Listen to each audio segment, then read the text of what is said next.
अच्छा, last lecture में हमने डिस्कस किया था अबाउट माइटोसिस, यानी माइटोसिस के हमारे पास दो फेजेस थे। नंबर फर्स्ट वी है कार्योकाइनेसिस, जिसमें हमने टच किया था कि कार्योकाइनेसिस में क्या होता है, न्यूक्लियस डिवाइड होता है। और उसके बाद साइटोकाइनेसिस इसमें आता है। साइटोकाइनेसिस में क्या होता है, हमारे पास जो साइटोप्लाज्म होता है वो डिवाइड होता है।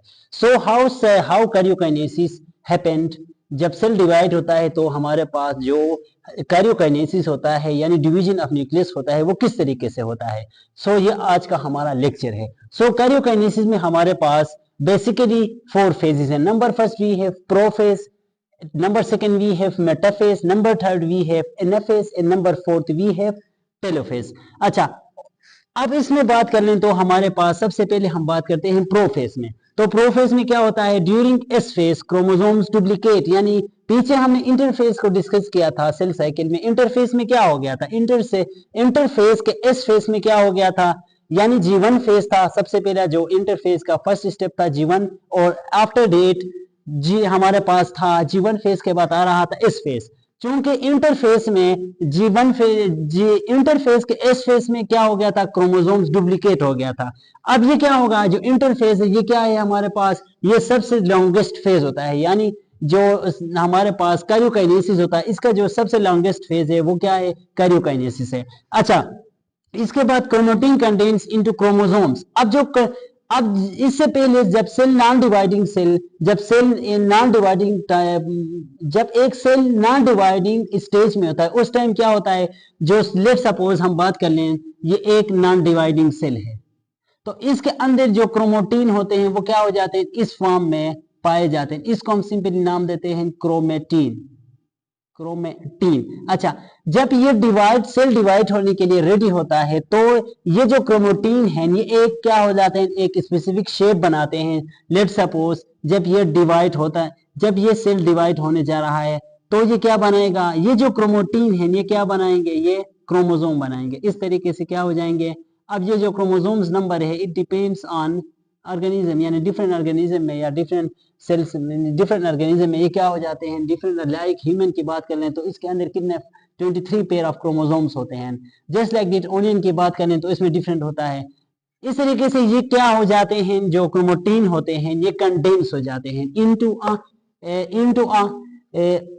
इनटू क्रोमोसोम्स, यानी क्रोमोसोम्स में ये क्यों कन्वर्ट होते हैं, इसलिए कन्वर्ट होते हैं क्योंकि इस सेल को क्या करना है, अभी आगे जाके डिवाइड करना है। तो इस फॉर्म में ये क्या कभी भी डिवाइड करना, इसके लिए क्या हो जाएगा, कॉम्प्लेक्स हो जाएगा। इसीलिए ये क्या कर लेते हैं, एक स्पेसिफिक शेप बनाते हैं। जो क्रोमैटिन मटेरियल होते हैं वो एक स्पेसिफिक शेप बनाते हैं ड्यूरिंग सेल डिवीजन। इसलिए ये क्या हो गया, अब ये देखने इसको डुप्लीकेट करना मुश्किल होगा as compare to this one. ये सिंपल फॉर्म है, ये डुप्लीकेट करने में क्या होगा, आसानी होगा। इस वजह से जो हमारे पास क्रोमैटिन होते हैं वो कंडेंस होते हैं इनटू क्रोमोसोम्स। क्रोमोसोम्स में क्या हो जाते हैं, कंडेंस हो जाते हैं, क्रोमोसोम फॉर्म में आ जाते हैं। अच्छा, उसके बाद जो प्रोफेज का नेक्स्ट है हमारे पास है nucleolus disappear as its DNA is packed into chromosomes. अब ये जो हमारे पास हमें पता है जो हमारे पास क्रोमैटिन मटेरियल्स हैं किसके अंदर होते हैं, न्यूक्लियोलस के अंदर होते हैं। अब ये न्यूक्लियोलस क्या हो जाएगा, डिसअपीयर हो जाएगा। क्यों, क्योंकि जो हमारे पास क्रोमैटिन मटेरियल्स थे वो क्या हो गया, इनटू कंडेंस फॉर्म में यानी क्रोमोसोम्स में क्या हो गया, वो क्रोमोसोम के शिकल इख्तियार कर गया। इसी वजह से जो न्यूक्लियोलस होगा वो क्या होगा, न्यूक्लियोलस डिसअपीयर होगा। इसके बाद है स्पिंडल फाइबर्स आर फॉर्म्ड। अब ये क्या करना है, अब ये क्या कर लेगा, ये प्रोफेज में स्पिंडल फाइबर क्या होगा, स्पिंडल फाइबर की फॉर्मेशन होगा। अच्छा, स्पिंडल फाइबर की फॉर्मेशन क्यों होगा, क्योंकि आगे जाके सेल को क्या करना है, इस सेल को डिवाइड होना है। इसीलिए उसको किस चीज की जरूरत है, आगे जाके स्पिंडल फाइबर की जरूरत है, ताकि जो क्रोमोसोम्स हैं वो क्या हो जाए, सेपरेट हो जाए। इसीलिए इसमें क्या होगा, प्रोफेज में स्पिंडल फाइबर फॉर्मेशन होगा। अच्छा, इसके नेक्स्ट फेज में हमारे पास आता है, प्रोफेज के बाद आता है मेटाफेज।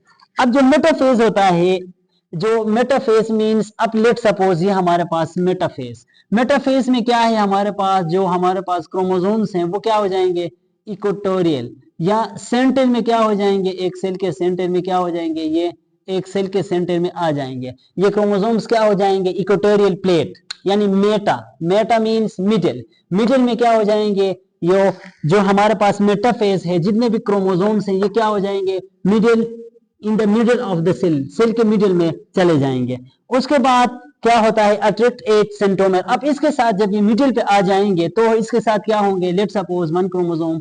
अब यहाँ पे सेंट्रोमर भी क्या हो गया था, आगे इससे पहले स्टेज में क्या हो गया था, वो भी डिवाइड हो गया था। अब ये जो हमारे पास सेंट्रोमियर है ये क्या होगा, इससे स्पिंडल फाइबर निकलेंगे, स्पिंडल फाइबर निकलेंगे, निकलने के बाद एक इसके साथ अटैच होगा, इसके साथ अटैच होगा। अब ये क्या होगा, ये हमारे पास मेटाफेज, इसको हम क्या नाम देते हैं, मेटाफेज, यानी जो क्रोमोसोम्स होते हैं वो क्या हो जाते हैं, मिडिल में आ जाते हैं। अच्छा, उसके बाद एनाफेज।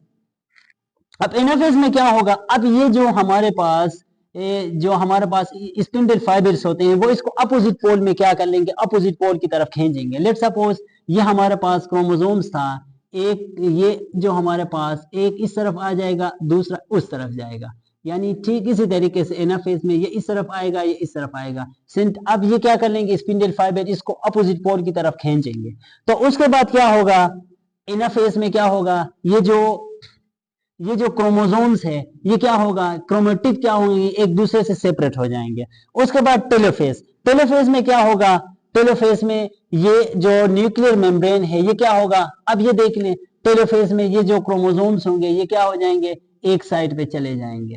ये जो क्रोमेटिड हैं, अब क्रोमोसोम्स थे, अब ये क्रोमेटिड एक साइड पे चले जाएंगे। तो इसके अंदर क्या होगा, जो हमारे पास न्यूक्लियर मेम्ब्रेन था वो क्या हो जाएगा, अब डिसअपीयर होना शुरू हो जाएगा। यहाँ पे क्या होगा, डिसअपीयर होना शुरू हो जाएगा। अच्छा, जो क्रोमोसोम्स है डिसअपीयर नहीं, सॉरी फॉर डेट, रीअपीयर, मतलब ये क्या हो गया था, अब हमारे पास जो प्रोफेज था, प्रोफेज में क्या हो गया था, डिसअपीयर हो गया था, अब इसमें क्या होगा, रीअपीयर होना शुरू कर जाएगा।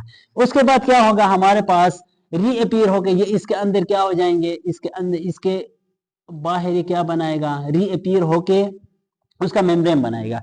अच्छा, इसके बाद हमारे पास जो लास्ट स्टेप है, ये तो हमारे पास क्या थे कि अभी तक जो हमारे पास डिवीजन ऑफ न्यूक्लियस चल रहा था, यानी कैरियोकाइनेसिस, प्रोफेज था, मेटाफेज था, एनाफेज था, टेलोफेज था। अब उसके बाद क्या होगा, कैरियोकाइनेसिस का प्रोसेस होगा।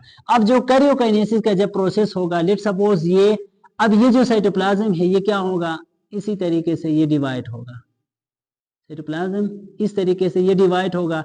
तो आगे जाके ये एक सेल बनेगा और ये दूसरा सेल बनेगा। So this one will be one daughter cell and this one will be another daughter cell. अब ये हमारे पास क्या हो गया, डॉटर सेल हो गया, ये भी हमारे पास डॉटर सेल हो गया, और इसको हम क्या नाम दिया था, पेरेंट सेल का नाम दिया था। So it was all about mitosis. I hope so कि आपको क्लियर हो गया होगा। Thanks for watching and Allah निगहबान।